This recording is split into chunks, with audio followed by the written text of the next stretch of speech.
All right, so Zoro versus Sanji, a debate that stands the test of time at One Piece, bro. Let's put this one to rest. It's not close, and here's why. So let me first start off with scaling Zoro. All right, so a lot of people downplay Zoro. I'm not really sure what the reason is. Obviously, you know, this kind of goes on both sides. Maybe people are biased toward one character or another. They try to downscale characters, but when you actually look at it from like a objective perspective, his feats are actually pretty insane. So what we're going to start with is obviously him blocking the double Yonko attack from both Kaido and Big Mom. Now, what you'll find is that in the community, a lot of people are going to argue, hey, they didn't use their advanced conquer, so this doesn't mean much, right? This is still a slash from Big Mom and Kaido. And what we see is that Big Mom consistently uses attacks similar to this, such as like Iku's sovereignty, right? She hits Kid with this attack later, does a lot of damage to him. This is just part of her main arsenal anyway. The majority of her attacks come in this way. She doesn't really show advanced conquer Saki usage consistently anyway, so this is kind of how she fights. Now with Kaido, it'd be fair to assume that whatever Big Mom's capable of doing with a wind slash, Kaido should be able to do at the bare minimum. And more than likely, it actually holds more power. That's for a topic for a different day. Not to mention, it's kind of ambiguous whether or not they would have used it or not anyway, because what a lot of people don't get as well is that consistently shown throughout the series, like we usually see things from the perspective of Luffy. Now, I know Roger and Whitebeard showed advanced conquers before Luffy knew it, but that was in a flashback that had really no relevance to the Straw Hats today. Now, what we see in the current story is that like Luffy makes mention that he finally figures out what Kaido's doing, and even in the panel where he figures it out, you see like his hands like start shaking and trembling from like the impact of an attack, and that attack didn't look like a con-coded attack that we're used to seeing. And then even like when he calls it out again, Kaido kind of loads up an attack and it's not fucking indicative of like what we're used to seeing, right? So it's like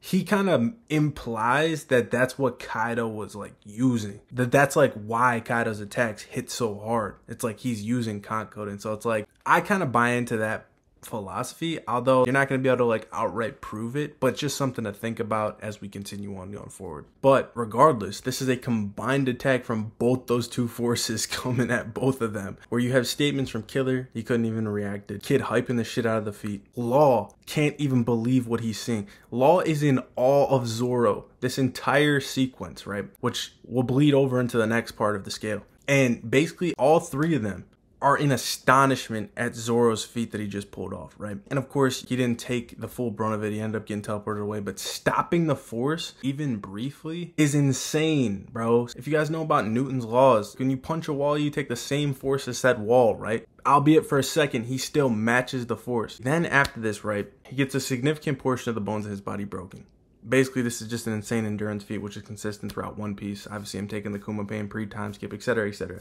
Feats go on and on for him, his endurance. Endurance is obviously different from durability, though. But the fact that he withstood this attack and kept on fighting, actually got the best feats he's had after this, just goes to show you what it would take to actually put Zoro down in a 1v1 fight. You're going to have to output more damage than the combined Yonko attack, whether that be from one attack or cumulative. Now, after this is where it really gets sufficient, okay? So what people don't understand is that a lot of them say, hey, like Kaido's off guard here, right? He's not paying attention. He's also holding back, which is true. Kaido is holding back, but he's definitely on guard. And this is the same Kaido that fights somebody like Yamato and the same Kaido that fought Luffy pre his return to the roof. And what a lot of people miss is that Zoro, when he uses Ashura is obviously the feat I'm talking about here, he clashes with Kaido like 3 times before the actual blitzing motion. Like, I don't scale with the anime, but it's actually, like, in this instance, it's shown clear as day, like, supplementary to, like, what happens in the manga. And in the manga, you see the clash marks. You see the clank, clank, clank. They're actually clashing. And you see Kaido loading up to continue with the clash. So he's on guard attacking Zoro, and Zoro blitzes past the speed set in that clash, okay? Obviously, he's not blitzing a full power Kaido. He's not blitzing speed faster than Kaido, but he blitzed past the set speed that the two were fighting at, okay? With the final Ashura strike where he actually blitzes by him. What people think is that he just leaves a scar on Kaido, and they try to downplay and they say like even Zoro's like, I couldn't even bring him down to a knee. When Kaido himself actually gives immense praise to the attack where he's like, oh, you did enough. This scar is gonna last with me forever. Actually very impressed with Zoro, and actually goes on to say like, you worst gen guys, like together we can conquer the world. He's impressed with Zoro and then makes that statement. But what people fail to realize is that he internally damaged Kaido from this attack. You see a close-up of Kaido's face from the slash, right? And he spits up blood from his internal organs being damaged, okay? He splits up blood, blood leaks down his face, and that's what happens. He doesn't go to a knee. But to say that Kaido didn't have respect for this is crazy, and it's a better feat than anybody else on the rooftop to this point. Bar none. You could argue, some people might argue for the initial Red Rock Luffy hit Kaido with, because obviously it dropped him and Kaido was bleeding from his mouth, etc. That was also a scenario where Kaido just had his guard down completely to them. He thought they were ants, and obviously it was a base Kaido. This is a feat on hybrid Kaido here, which is confirmed to be above base in all physical stats, and in a context of clashing evenly and then surpassing that speed to deal the most damage to Kaido thus far. Now, obviously, right after this, Luffy surpasses it with his advanced conquers and everything like that. So we're not going to make that kind of argument. But it was the best feat on the rooftop thus far. And Law and Kid, for instance, don't actually get any feats on Hybrid Kaido. Aside from Law, he got one injection shot on Hybrid Kaido where Kaido was going after Zoro, which is pretty consistent, where Kaido was actually attacking Zoro, which we're going to bring up again later, and Law switches places with Zoro and catches Kaido while he's like in the air and beams him in the neck, right? And then Kaido's like, ah shit, your abilities like throw me off. If you guys are enjoying this video, want to see more One Piece scaling content or just more One Piece content in general, make sure you hit that subscribe button and drop a like. It really helps the channel and I appreciate it. It's synonymous with how Law's attacks come, where it's like you're going to be hard pressed to find Law getting actual 1v1 feats where it's like the guy's focused on Law and Law actually lands a blow. Same shit with Blackbeard, which I talked about in other scaling videos, where it's like he catches Blackbeard in a compromised state where he breaks the Pegasus down, right? And Blackbeard's falling in the air. Now I've talked about this again in my Kainu Wiper video and other videos, where it's like if a character's in the air, they can't fly, they can't react to they normally would. You don't actually scale to their speed or their AP in this instance. So it's like Law doesn't actually get that feat on Blackbeard, right? And then Blackbeard just negs him after. Now in this instance, again, it's like he basically comes in when the target is Zoro, switches with him, and then hits Kaido with an attack he's not expecting at that point. So it's not really a great feat for Law. And that's, again, that's the only feat either him or Kid get. And we've already seen their astonishment for Zoro. And also, with the Ashra, Law was in amazement at what Zoro was capable of doing. Watching him clash with Kaido and then slicing past him. And mind you, this is all taking place after Zoro's incurred all that damage, and he used a shit ton of fucking motion slicing through Prometheus consistently for pretty much an unnamed period of time before, like, you know, Prometheus flew down and saved Big Mom. So he did that first,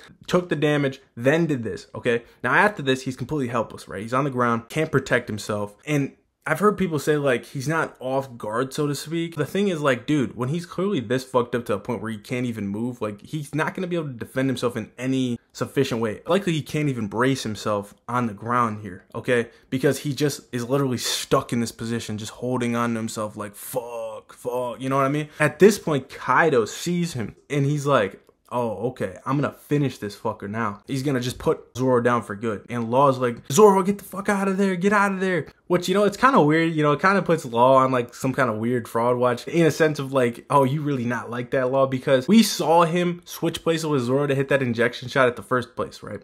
I'm pretty sure he did switch place with Zoro there because Zoro was kind of off in a different spot, but maybe Law just like teleported over there, which either way it would mean the same thing for like what I was talking about earlier. Possible that that happened, but we don't see Zoro in that panel and Zoro's kind of gone, so I assume that they switch places. So I'm like, Law tries to go save Zoro at that point, and he doesn't just try to switch with him. Like, he tries to initially run over there. Now, maybe you could say Kaido just blitzed past it, but just a little nugget, right? But anyway, back to the main point. The main point is that Trophy's like, Zoro, move.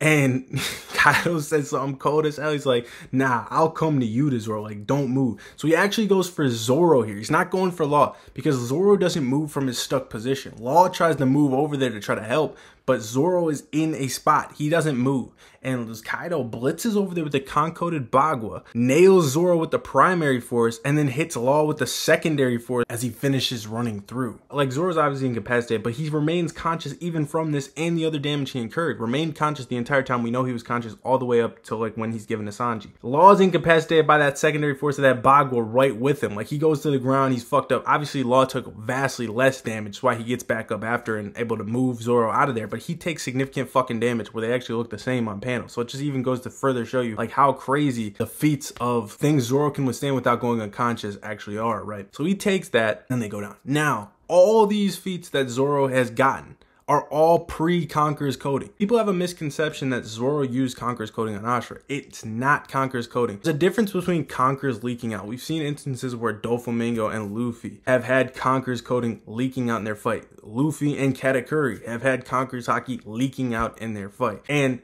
other people have been able to identify it. Like Treble was able to identify it from Luffy, right? and they're not using coding. Conqueror's coding for Zoro looks completely different when he's using it later.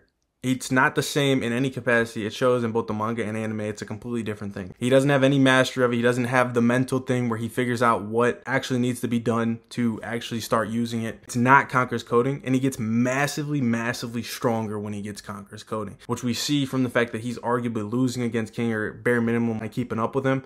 And then he ends up going on to like 3-shot King and end up putting him out quickly, concisely. It just ends up going from relative to I'm so far above King at this point. Now what we see is that all his attacks got massively amped. The only logical conclusion is that Ashura would also get this massive amp on top. Zoro's AP goes through the roof here. Zoro uses advanced conquerors on Kaido here. This damage is even further surpassing it. Going back real quick to that not knocking Kaido down thing, the difference between like a punch from Luffy and like even Yamato, so to speak, where Yamato is able to knock Kaido down, and a slice from Zoro is that Zoro's slices, it's pretty consistent in like all his attacks. Like when he slices past somebody, he like ends up behind him, like lion songs and shit like that. It's like, it's a real precise slice. You know what I mean? He does have some attacks where he's using just like DC, destructive capability, where he's slashing shit and trying to destroy shit. But most of the attacks are just like, he's just boom, surgically slicing, right? He slices body. What he means by not dropping Kaido to the ground is that he did not deliver enough damage to where it makes Kaido like fall forward and drop to a knee from the damage. That's what he means. Luffy and Yamato, they're using like force to like push him down, so to speak.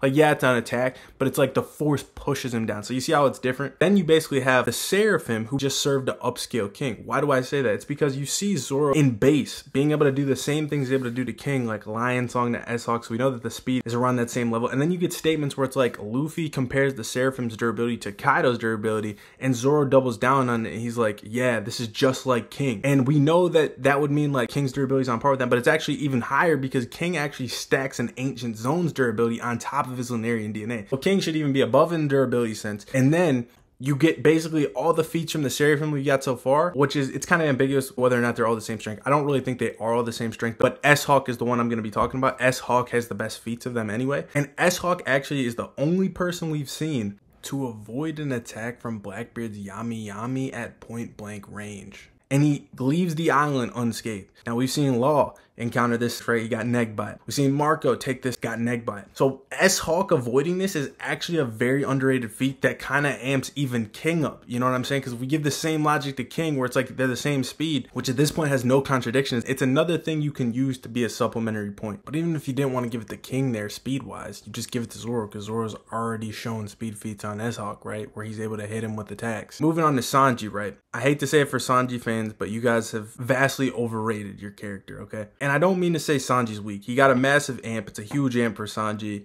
With Ifrit, with the exoskeleton, etc. It's much better than the raid, so you guys are eating good with that. But the thing is, people are really trying to grasp at straws to try to get Sanji close to Zoro, and in my opinion, they really have never been that close, which is consistent from pre-time skip, where it's like statements in Databook Yellow, which is actually one of the only databooks Oda actually specifically mentions in the manga in the SBS, where Zoro and Luffy are stated equals pre-time skip. After some progression takes place, going into the time skip, it says, yeah, Zoro is the second strongest, and he's not far off from Luffy. He's comparable in that vice captain type of role. Like, he's not officially the vice captain, but other people think he's the vice captain, like Bardo. He's in that vice captain tier, like a Rayleigh, who's the partner to Roger as opposed to a subordinate, who implied to be relative to him. Ben Beckman, who has statements of comparability to Shank's strength, etc., etc. It's like Zoro fits that mold. So in my opinion, and I know people are going to disagree, in my opinion, I've always seen Zoro as closer to Luffy. Now, we're going to get into Sanji scaling, of course, but the main thing is, like, people are really trying to grasp to say, hey, look, the feats on Queen, because obviously that's all he gets. He doesn't actually get any Yonko feats or anything like that. The feats on Queen are taking him to this level that is going to put him above. And what people mainly try to use at first, right, is they try to say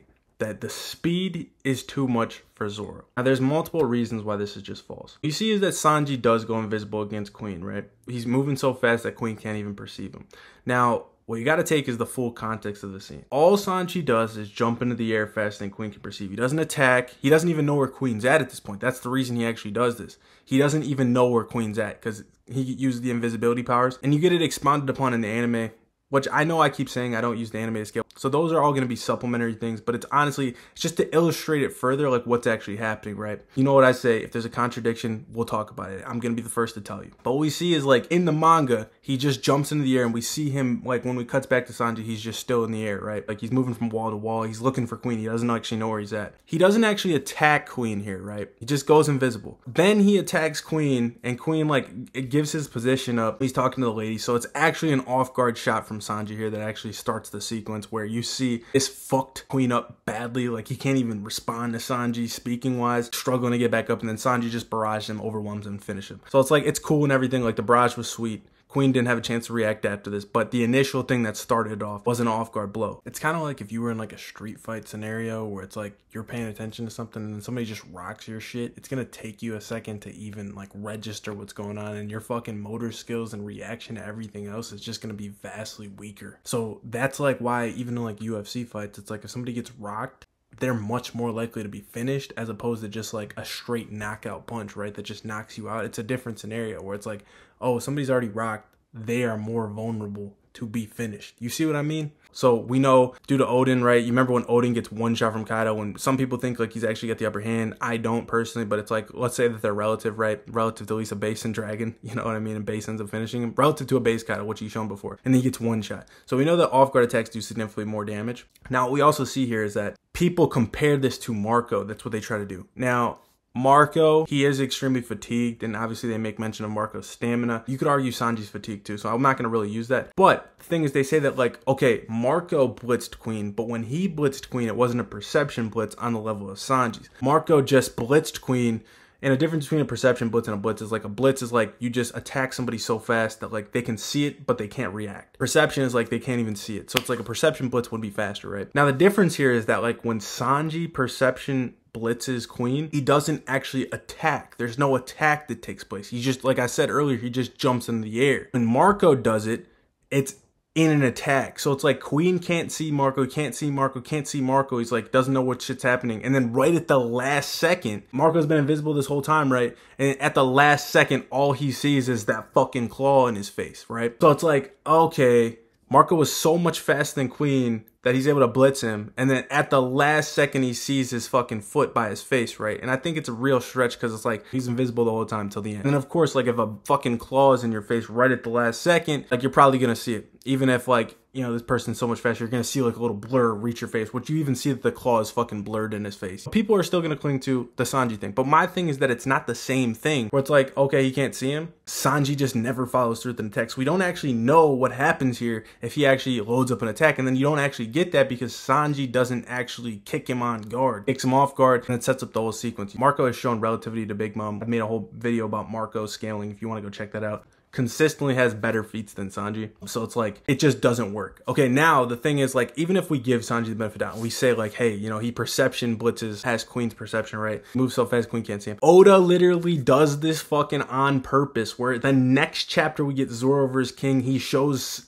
King go invisible in the same type of way Sanji does. And all Zoro says is like, oh fuck, he's so fast. But he just like is so calm, cool, collected. Even a character that's moving so fast that goes invisible, he reacts to it and with no issues takes care of business. So it doesn't matter, like let's say Sanji could do the same thing King did, because like I think it's clear that like they kind of try to show that on purpose, like to compare the two, like their speed is like on par, you know what I'm saying? Close. And honestly, King going invisible against Zoro is more impressive than Sanji going invisible against Queen, because Zoro is obviously stronger than Queen by a significant margin. So it's actually a better feat for King. And then we talked about the Seraphim shit and all that as well. Not to mention he's shown keeping up with the nerfed hybrid Kaido that should still scale above anything Queen would fucking do speed-wise, AP-wise, any way you fucking slice it. Reacting to hybrid Kaido, clash with him. Zoro can clearly react to something Sanji would be able to do. Even if Sanji goes invisible originally, like when he gets close enough, Zoro's gonna be able to react. You know what I'm saying? And then Zoro has techniques like Bagua, where it's like, you know how Kaido, when he uses Bagua, he's faster than like his other casual attacks. Zoro's attacks, like he has blitzing attacks, like Ashura for one, but that's the main one, that's the end-all be-all. But Dragon Damnation's a blitzing attack, Lion Song's a blitzing attack. Some of his attacks, he moves a lot faster, like his combat speed. You could honestly argue even that he actually blitzes speed form King at the end, which again, we've already seen like this was a character capable of going invisible against him, and then he actually is able to blitz past him at the end. Now you could also argue he just overpowered him, but it is what it is. He's fast enough to react and fucking dice off this attack, right? So that's really where it comes down to. It's like where Sanji, they show you him doing something, then they show King doing it. they do the thing where he goes invisible, but then they actually fucking diminish Sanji because they make it off guard and they don't actually have him attack. Sanji does not have any Yonko scaling. He doesn't have anything consistently. There's just nothing Sanji can do. Nothing Sanji has shown thus far to put him up on this level. And not to mention, like, we're not going to obviously say that these characters are fucking serious in this moment, right? But Oda does go as far as to show you, once again, Zoro reacts to Sanji like twice after 1-0. Like, it's a gaggy situation, but Sanji always usually kind of goes harder in those gag situations where it's like he's actually kind of pissed off. He knows Zoro can fucking react. So they show it again, Zoro easily, casually reacts to it. Now, also another fucking underrated thing to just add in here at the end, which kind of just implies the narrative shit, which I was kind of talking about earlier, is Sanji, when he first awakens the exoskeleton, like, this is after realizing he has these abilities. He calls Zoro, who he obviously knows Zoro is gonna have his fight with King. He's like, yo, like, put me down for good if I lose myself to this transformation, you know? So he has that much confidence in Zoro. I've heard some people be like, oh, he just knows Zoro's the only one that would actually be ruthless enough to kill him. And sure, like, it plays into it, like, is Luffy gonna want to kill Sanji? No. But the thing is, it comes into the confidence of like, yeah, Zoro's gonna be powerful enough to put me down even in this state. Like, where he's so confident he's gonna drop Queen. Like, even in the same sentence, he's like, yeah, we're gonna beat these beast pirates soon. Like, I know I'm gonna beat Queen. But, like, if I lose myself, like, I'm putting my faith in you to drop me. Like, that's how much reverence Sanji actually has for somebody like Zoro. He knows his place in the crew, truthfully. And one thing I gotta make note of is, like, Queen was actually, like, keeping up in speed with Sanji in the Exo. He actually lands attacks on him, damages him, etc. So even Queen's able to damage the Exo Sanji. He's obviously gonna get stronger as well as the other Straw Hats, but it's just like, Zoro outscales him. Zoro is the guy that wins clear as day. And honestly, what you've seen from my scaling, I got Zoro above a lot of other characters as well that I might make videos on. There's Law, Kid, Yamato, etc. Those videos may be coming soon. But you could just take these scales that I've used to formulate those arguments against those characters. But as always, let me know what you guys think below. Drop a like on the video, hit that subscribe button, turn that notification bell on, share it with a friend. Hope you guys enjoyed this video. I will see you guys in the next one. Peace. Shout out to that man Shoosh on TikTok. He's the one that requested it. If they question how I get it, I got answers. Like, what she got me tripping like.